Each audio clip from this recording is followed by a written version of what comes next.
এই যে কচি কচি মেয়েরা, ছোট ছোট মেয়েরা যারা বিয়ে করার জন্য লাফাইতেছো, এসো এসো এগিয়ে এসো, তোমাদেরকে লাইভ দেখাই। দেখো এটা কি জানো, সুন্নি। এই যে দেখো রান্না চলতেছে, সেই সকাল 9টা থেকে রান্না চলতেছে। সকালে ব্রেকফাস্ট, লাঞ্চ, এরপরে তো আবার রাতেরটা বাকি আছে, রাত তো বাদই দিলাম।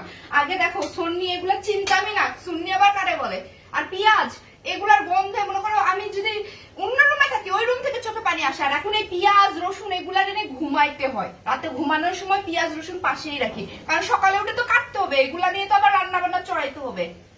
আগে কাঁচামরিচ দেখলেই চোখে পানি চলে আসতো। ও মাই গড, কাঁচামরিচ ধরবোই না। আর এখন দেখো কাঁচামরিচ এভাবে এভাবে ছুঁয়ে ছুঁয়ে দেখতে হয়, পারলে চোখ মুখে মাখতেও হয়, বুঝছো? এই যে যারা কচি কচি বাচ্চারা এসএসসি না পাস করতে বিয়ে করার জন্য লাফাইতেছো, রিয়াল লাইফ দেখো। এই যে দেখো, এটাই হচ্ছে তোমার বেডরুম।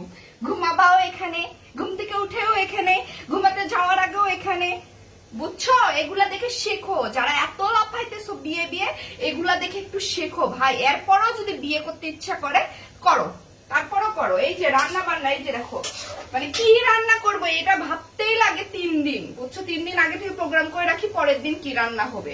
এগুলা তো বুঝবা না, এগুলা তো বুঝবা না। এখন তো মায়ের রান্না করে দেয়, খুব সুন্দর লাগে।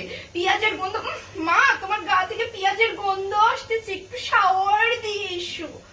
মা তোমার হাতের রান্নাটা বাজে হয়েছে, খেতে ইচ্ছে করছে না, রেস্টুরেন্টে খাবো। বিয়ের পরে রেস্টুরেন্ট থাকবে না, নিজেকে রান্না করে রেস্টুরেন্টের মতো প্রেজেন্ট করতে হবে সবার কাছে। আর হাজবেন্ডের মন হাজার রান্না করলেও পাবা না, বুঝছো? এই যে দেখো সকাল থেকে চলতেছে শুধু আইটেম, তার তো পেটে একটা তরকারি দিয়ে ভাত যায় না।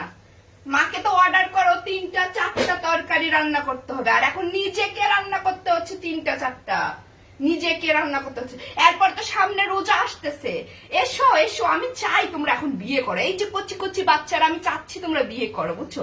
বাদ দাও, এগুলা লাইফ অনেক সুন্দর, আমি এতক্ষণ বানিয়ে বানিয়ে বলেছি। তোমরা বিয়ে করো, সামনে সেহরি আসতেছে না, এই সেহরির সময় উঠে কি করো, মায়ের তো ডেকে ডেকে তুলে নিয়ে এসে মুখের উপর খাবার তুলে তুলে খাওয়ায়। আর এই সেহরির সময় না নিজেকে রান্না করে, তারপর হাজবেন্ডের পা ধরে টেনে টেনে উঠায়, হাতে করে খাবারটা তুলে তুলে হাজবেন্ডকে যখন খাওয়াতে হবে, তখন বুঝতে পারবা বিয়ের লাইফ কেমন।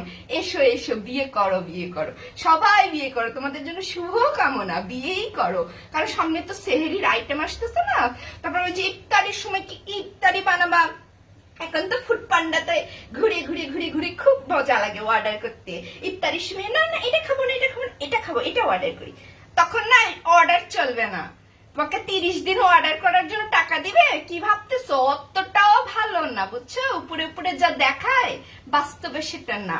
তখন হচ্ছে অর্ডার রাখো, তখন একদম বিকেল থেকে শুরু করে ইফতারি বানাও, পেঁয়াজু বানাও, বেগুনি বানাও। এখন তো খালি অর্ডার করতেছো পেঁয়াজু বেগুনি দেখে দেখে, তখন না জিলাপির প্যাঁচটাও নিজের হাতেই দিতে হবে, বুঝছো? এটা হচ্ছে রিয়েল লাইফ। সো আমি চাচ্ছি তোমরা বিয়ে করো, সামনে সেহরি আসতেছে, ইফতারি আসতেছে, তোমাদের জন্য শুভকামনা।